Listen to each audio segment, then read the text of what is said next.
মানুষকে মানুষ হিসেবে মূল্যায়ন করবেন, কোন তার ধর্মকর্ম অনুযায়ী মূল্যায়ন করবেন না। আমার নবী সাল্লাল্লাহু আলাইহি ওয়াসাল্লাম যদি ধর্মকর্ম দিয়ে মানুষ মূল্যায়ন করতেন, কোন ইহুদির ছেলে আমার নবীকে কখনো ওযুর পানি দিতে পারতেন না। আরব সমাজের মধ্যে কোন নন মুসলিমের অস্তিত্ব খুঁজে পাওয়া যাইতো না। 1250 বছর মুসলমানদের সামনে দাঁড়িয়ে কেউ কথা বলার দুঃসাহস দেখায় নাই। 1250 বছর, 1-2 বছর না তো।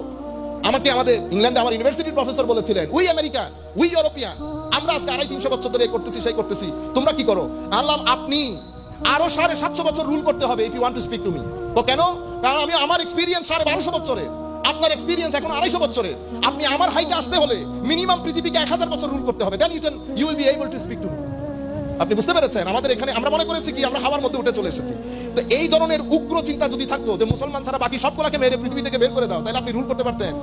তাহলে আরব বিশ্বের মধ্যে এত লোক আসলো কিভাবে? না, আমাদের ধর্ম এটা আমাদেরকে শিখায় না। আউট অফ কনটেক্সট আমরা খারিজিদের কথা বলি, কিন্তু আমি আমাদের মাইকরামের মুখে শুনেছি এমন আয়াত, যে আয়াত আল্লাহ খারিজিদের ব্যাপারে, কাফির মুশরিকদের ব্যাপারে, কাদের ব্যাপারে? যারা আপনার উপর জুলুম করছে, তাদের ব্যাপারে নাজিল করেছে। আপনি এটাকে জেনারেলি মানুষের মধ্যে শুনিয়ে দিচ্ছেন, জেনারেলি মানুষকে শুনিয়ে দিচ্ছেন। কোরআন বলছে কাফের মুশরিক এটা দুই ধরনের। এক ধরনের হচ্ছে অত্যাচারী, যারা আপনাকে আপনার দেশে থাকতে দিচ্ছেন না, তাদের সাথে আপনার ডিলিংস হবে ভিন্ন। আর যারা পিসফুল, আমার আল্লাহ বলছেন যারা তোমাদেরকে ঘর থেকে বের করে দেয়নি, তোমাদের সাথে যুদ্ধ করে নাই, তোমাদের উপর জুলুম করে নাই, আমার হুকুম হচ্ছে আনতাবারু ইলাইহিম, তোমরা তাদের সাথে সর্বোচ্চ সদ্ব্যবহার বজায় রাখবে, ওয়া তুকসিতু ইলাইহিম, এবং তাদের উপর জাস্টিস করবে, কখনো যেন অন্যায় বিচার না হয়। ইন্নাল্লাহা লা ইউহিব্বুল, আল্লাহ অত্যাচারীকে পছন্দ করেন না।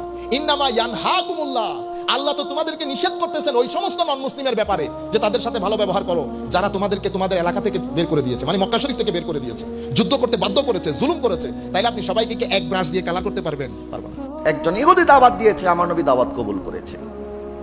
আর আজকে আমরা মুসলমানের দাওয়াত কবুল করলে নাকি আমাদের তওবা করতে হয়। প্রিয় হাজরিন, আমরা এই উগ্রতা কোত্থেকে শিখেছি? খাজা করিম নওয়াজ যখন ভারত উপমহাদেশের মধ্যে এসেছেন, ভারত উপমহাদেশের মধ্যে সবাই তখন সুন্নি মুসলমান ছিল, তাই না? সবাই সুন্নি না? ওয়াহাবি ছিল? ওয়াহাবিও না, কি ছিল?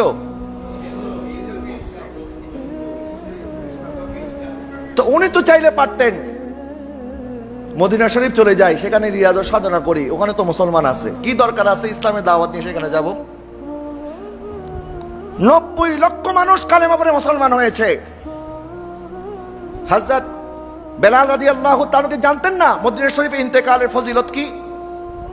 সাদ বিন আবি ওয়াক্কাস রাদিয়াল্লাহু তাআলা আনহু, যার মাজারে পাক রয়েছে চীনের মধ্যে, উনি কি জানতেন না মদিনা শরীফের মধ্যে ইন্তেকালের ফজিলত কি?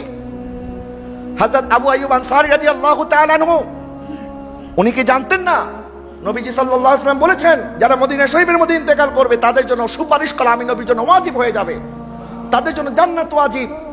এই হাদিস কোনাদের জানা ছিল না? আবু আইয়ুব আনসারী রাদিয়াল্লাহু তাআলা আনহু, ওনার মাজার তুরস্কের ইস্তাম্বুলে, তুরস্কের মধ্যে সাহাবা।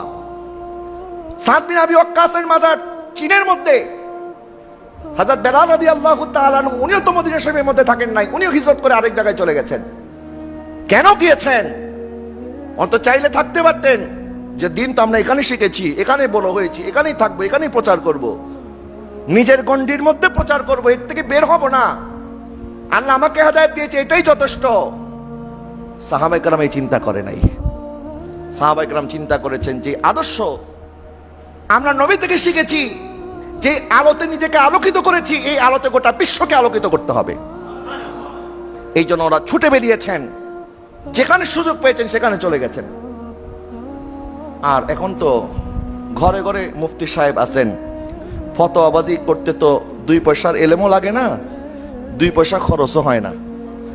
আর বড় সমস্যা হয়ে গেছে, একটা সময় মুফতি সাহেবরা ফতোয়া দিতেন, মুসল্লিরা মেনে নিতেন, আর এখন সমস্যা হয়ে গেছে মুসল্লিরা ফতোয়া দেয়, মুফতি সাহেব মেনে নেন। আদালত নাই আমাদের ভিতরে, ইনসাফ নাই।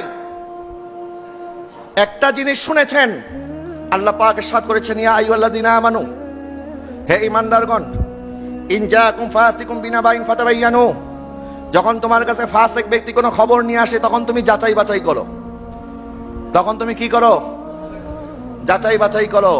কিন্তু যাচাই বাছাই করার জন্য কেউ প্রস্তুত না। একটা জিনিস দেখছে, বাস ও 2টা গালি না দিম, অসুবিধা কি?